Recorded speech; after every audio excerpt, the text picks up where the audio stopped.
हिमेल।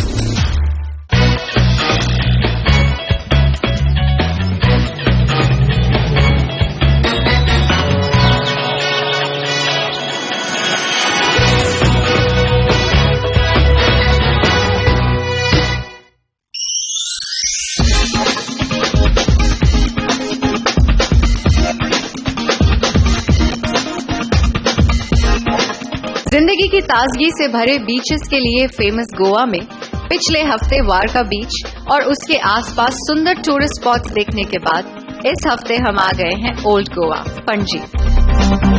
मांडवी नदी के किनारे बसा पणजी गोवा इंटरनेशनल एयरपोर्ट से केवल 30 किलोमीटर की दूरी पर है। ओल्ड गोवा गोवा की राजधानी पणजी का सबसे मुख्य इलाका है। यहाँ जिधर देखें गोवा की हिस्ट्री नजर आती है। 16th सेंचुरी में पुर्तगालियों ने यहाँ जो कंस्ट्रक्शंस करवाए वो सब वक्त को अपनी मुट्ठी में थामे आज भी यहाँ खड़े हैं। इसलिए यूनेस्को ने पूरे ओल्ड गोवा को वर्ल्ड हेरिटेज साइट का दर्जा दिया है। इंडिया ट्रैवलॉग में आज सफर की शुरुआत हम ओल्ड गोवा की कुछ चुनिंदा हेरिटेज बिल्डिंग से करेंगे।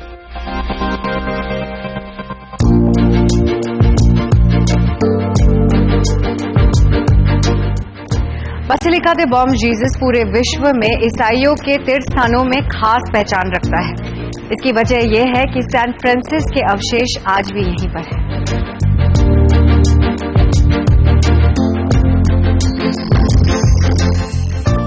गोवा की आबादी का सबसे बड़ा हिस्सा ईसाई धर्म का पालन करता है। उसमें से सबसे प्रसिद्ध चर्च है basilica Bom Jesus. 15th century की शुरुआत में स्पेन में जन्मे सेंट फ्रांसिस जेवियर पुर्तगाल के राजा और पोप के कहने पर 1541 में भारत आए और यहाँ के लोगों को यीशु की शिक्षाओं से परिचित करवाया। Saint Francis Xavier Society of Jesus के संस्थापक सदस्यों में से एक हैं, जिसे जेट्स के नाम से जाना जाता है। सेंट फ्रांसिस जेवियर के योगदान की वजह से गोवन ईसाइयों के साथ पूरे विश्व में ईसाई धर्म के अनुयायियों में इस चर्च का विशेष महत्व है। इसीलिए विदेशी टूरिस्ट की भी काफी संख्या यहाँ दिखाई देती है। चर्च के अंदरूनी भाग में सेंट फ्रांसिस के अवशेष चांदी के ताबूत में सहेज कर रखे गए हैं। इसके विशाल प्रार्थना घर की शांति कल्पना से परे है। हरी घास के लंबे चौड़े लॉन के बीच लाल ईंटों से बना ये चर्च निहायत ही सुंदर नजर आता है।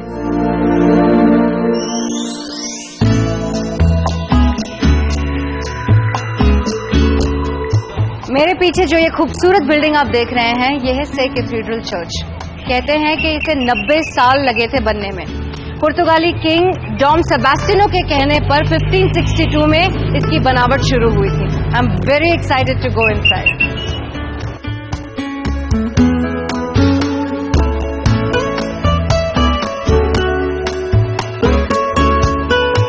किसी भी स्ट्रक्चर की बनावट और सुंदरता उसकी हिस्ट्री और ऐतिहासिक महत्व को जानने से पहले नजर आती है।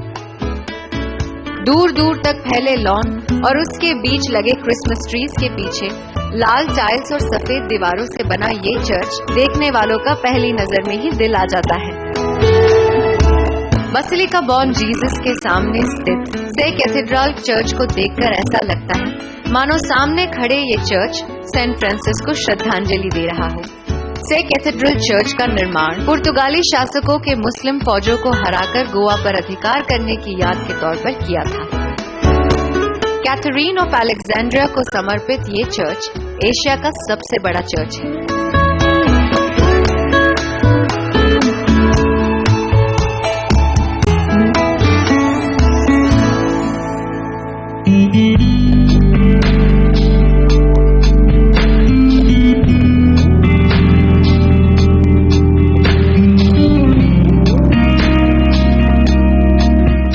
ओल्ड गोवा में घूमते हुए एक हेरिटेज बिल्डिंग देखी नहीं कि दूसरी की बाउंड्री शुरू हो जाती है।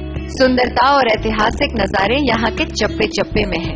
माउंट मैरी चैपल एक हिल पर बना है। वहाँ जाने के लिए मिट्टी को काटकर सीढ़ियाँ बनाई गई है। शांति और एकांत के वातावरण में इस सीढ़ियों की खूबसूरती भी देखने लायक है। इसकी सिनेमैटिक ब्यूटी इतनी है कि फिल्म जगत के लोगों को काफी आकर्षित किया है। इसी की वजह से इस लोकेशन पर कई फिल्मों के शॉट लिए गए हैं। हिल पर बसे होने की वजह से ओल्ड गोवा का पैनोरामिक व्यू यहाँ से देखा जा सकता है। नारियल के पेड़, मांडवी नदी और ओल्ड गोवा के दूसरे चर्चेस यहाँ से साफ नजर आते हैं। गोवा से 22 किलोमीटर दूर है मार्डोल। मार्डोल का महत्व किसी तीर्थ स्थान से कम नहीं है।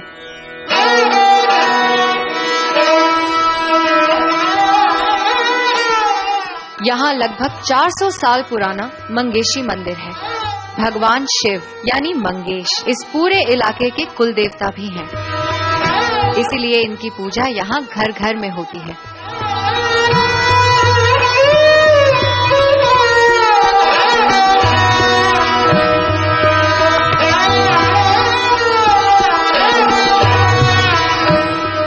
मंदिर आने वाले भक्तों को सबसे पहले मंदिर के सामने बने इस कुंड के दर्शन होते हैं। मंदिर के नैसर्गिक वातावरण को और धार्मिक बनाते इस कुंड में साल भर पानी रहता है।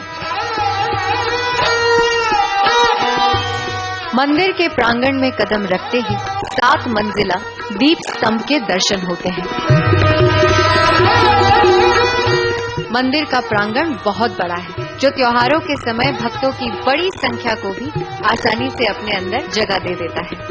मंगेशी मंदिर के देवता पहले कुशस्थली कोरतालिम में थे, लेकिन पुर्तगालियों के आक्रमण के दौरान सुरक्षा की दृष्टि से ये मंदिर की मूर्ति मार्डोल लाई गई और तब से वो यहीं स्थापित है। इस मंदिर की भव्यता श्रद्धालुओं के भक्ति भाव और शांत माहौल में से झलकती है और उसमें मंदिर में लगे पुराने झूमर और भी इजाफा कर देते हैं।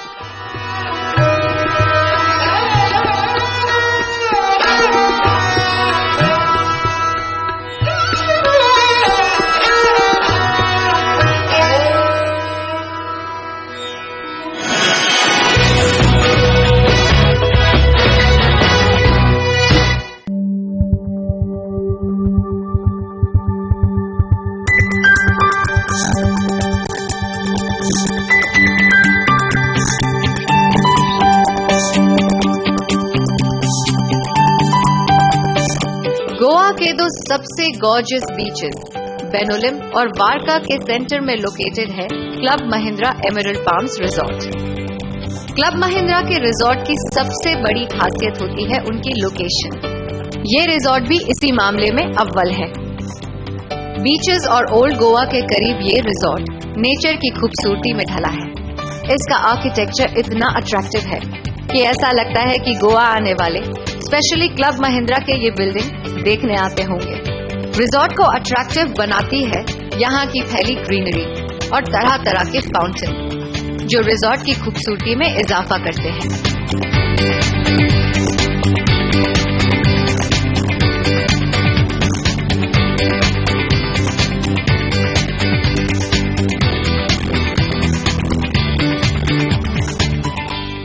पैलेस के जैसे दिखने वाले इस रिजॉर्ट में मेहमानों को रॉयल ट्रीटमेंट देने की भरपूर व्यवस्था है। कंटेम्पररी इंटीरियर, इंटरनेशनल टेस्ट और साथ में रूम्स का गोवन ब्लेंड गेस्ट का रिजॉर्ट में सुखद अनुभव सुनिश्चित कर देता है। सुविधाओं और मनोरंजक स्टे की बात करें तो यहाँ वो सब कुछ है जो किसी पारिवारिक जगह में होना चाहिए। बच्चों के खेल कूदने के लिए स्विंग स्लाइड्स वगैरह सब कुछ है। वहां से जी नहीं भरता तो फन जोन में इंडोर गेम्स की ढेरों एक्टिविटीज है। ये वो जगह है जहां बच्चे और बड़े दोनों साथ में एंजॉय कर पाते हैं।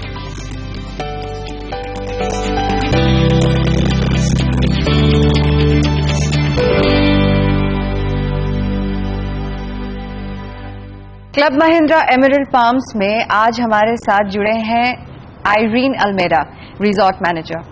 हाय Irene. Hello. So good to see you. Thank you so much. Goa में 2 रिजॉर्ट्स हैं, club Mahindra Varca and emerald palms. तो मैं ये ऑडियंस के लिए भी और मेरे लिए भी जानना चाहूंगी कि क्या डिफरेंस है दोनों जगहों में। Emerald Palms is a resort which is conceptualized and designed for the guests to have a different feel of a Portuguese villa and a village life. Okay. Guest rooms are planned around the courts. If you have a look around, they're planned around the courts. So each courtyard has a character of its own, and a complete fountain or a lawn, or I would say cobblestones, and a topiary which is well maintained and manicured.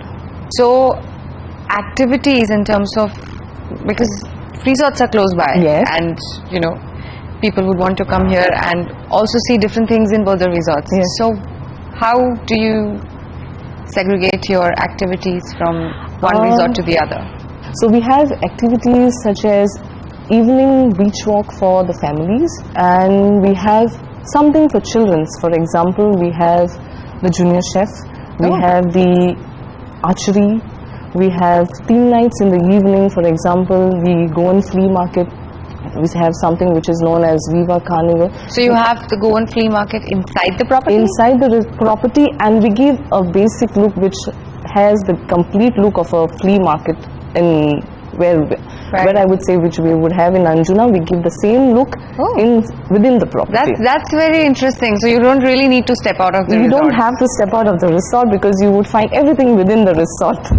And of course, you have entertainment activities.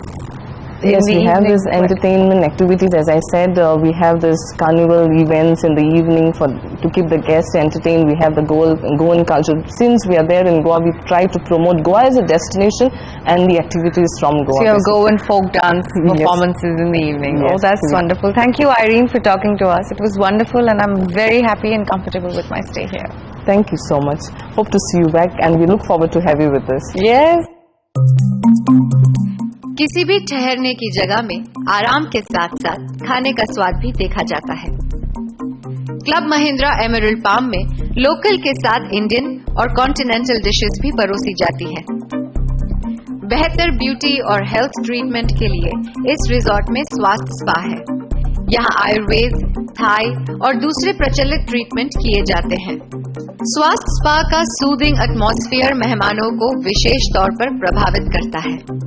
Club Mahindra आने वालों में सबसे ज्यादा family guests होते हैं। यहाँ आकर families अच्छा वक्त बिता सके, इसीलिए यहाँ हर समय नए नए तरीके ढूंढे जाते हैं। मैं जिस दिन रिजॉर्ट में ठहरी, उस दिन लिटिल मास्टर्स यानी बच्चों के लिए मास्टर शेफ इवेंट ऑर्गेनाइज किया गया था। ऐसी गतिविधियां बच्चों में क्रिएटिविटी डेवलप करने में बहुत मदद करती है। बच्चों से कुकिंग की जानकारी बांटने और कुकिंग के दौरान उनसे मामूली सी मदद लेने से उनका इमेजिनेशन निखरता है।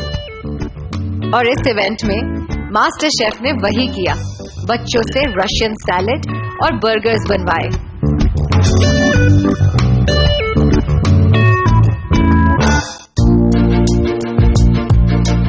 रिजॉर्ट में आने के बाद जब मुझे इस अनूठे खेल के बारे में पता चला, तो मैं खुद ही अपने हाथ आजमाने चली गई। ये एक ऐसी आउटडोर एक्टिविटी है जो रिजॉर्ट के इस खुले माहौल को और भी इंटरेस्टिंग बना देती है। तीर कमान के साथ अपने फोकस को साध कर मुझे बहुत मजा आया।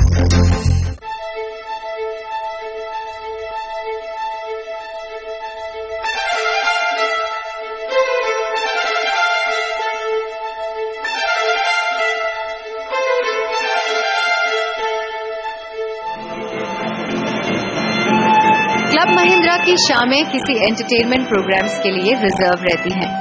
उनमें से अधिकतर म्यूजिकल प्रोग्राम्स होते हैं। क्लब महिंद्रा रिजॉर्ट जिस प्रदेश में स्थित होते हैं, वहां की सांस्कृतिक प्रस्तुतियों से मेहमानों का मनोरंजन किया जाता है।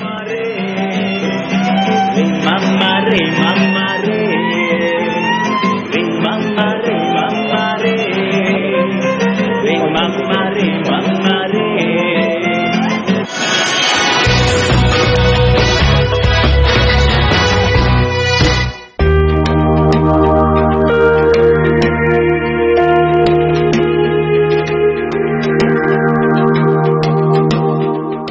गोवा है ही इतनी खूबसूरत और रोमांटिक जगह कि यहाँ रोमियो जूलियट और हीर रांझा जैसे प्रेमी पैदा न हो। डोना पौला भी एक ऐसी ही जोड़ी थी।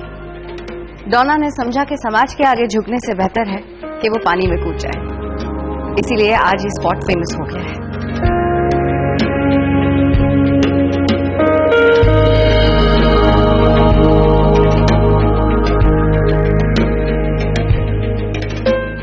ने अपनी जान दी लेकिन अपने प्यार की जान बचा ली।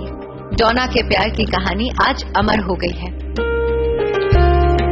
यहाँ इस रॉक पर उनके मॉन्यूमेंट बनाए गए हैं। मुझे लगता है कि ये सालों तक समाज को दो प्यार करने वालों के बीच ना आने की नसीहत देते रहेंगे। ये रॉक टूरिस्ट के लिए व्यूइंग पॉइंट है। टूरिस्ट यहाँ से नदी के नजारों का मजा उठाते हैं। डोना पौला का मिलन तो नहीं हो पाया, लेकिन इस स्पॉट पर दो नदियां मांडवी और जुआरी जरूर मिलती है।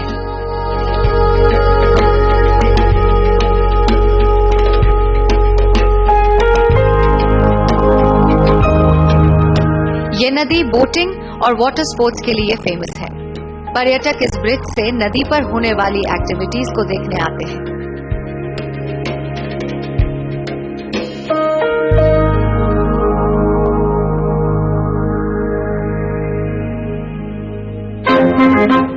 देश के टूरिस्ट स्पॉट्स में गोवा सबसे ज्यादा पॉपुलर है। गोवा हर साल most preferred tourist destination vote किया जाता है। यहाँ हर साल 2 मिलियन यानी लगभग 20 लाख टूरिस्ट आते हैं, जिनमें आधे से ज्यादा तो विदेशी टूरिस्ट होते हैं। यही वजह है कि ये पर्यटकों की पहली पसंद है। पुर्तगालियों द्वारा बनाई इमारतें पणजी के ओल्ड गोवा इलाके की लगभग सभी सड़कों में देखने को मिल जाती है। पुर्तगालियों की जीवन शैली का प्रभाव यहाँ साफ नजर आता है।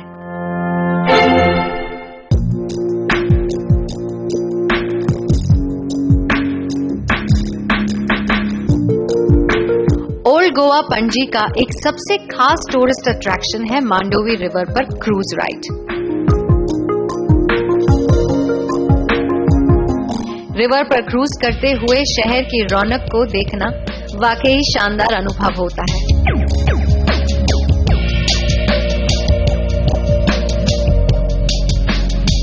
ये क्रूज एक राइड में ही पूरे ओल्ड गोवा की झलक दिखला देता है। चर्चेस, मंदिर और गोवन आर्किटेक्चर की बिल्डिंग्स मांडवी रिवर से देखने पर और भी खूबसूरत नजर आती है। ऐसा लगता है कि जैसे पानी पर तैरते हुए किसी डोम थिएटर में पणजी का लार्जर देन लाइफ व्यू देखने को मिल रहा है। मैं जिस शिप पर बैठी हूँ उसका नाम है कोरल क्वीन।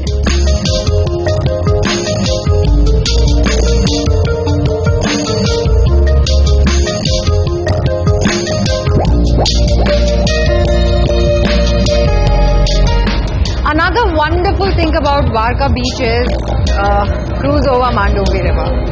ये इतनी खूबसूरत क्रूज है क्योंकि यहाँ बैठ के आप गोवा की सारी चकाचौंध देख सकते हैं, रौनक देख सकते हैं और ब्यूटीफुल सीनरीज देख सकते हैं।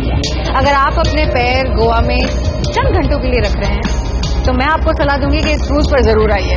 आपको ऐसा लगेगा कि आपने सारा गोवा देख लिया, खासकर old Goa. I'm loving it.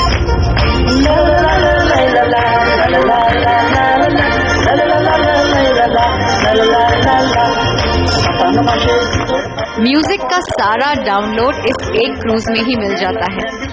Ride के दौरान क्रूज पर कुछ मनोरंजक प्रोग्राम्स भी होते हैं, जिनमें क्रूज के कलाकारों के साथ टूरिस्ट भी भाग ले सकते हैं। क्रूज पर मनोरंजन के अलावा खाने पीने का भी बेहतरीन इंतजाम है।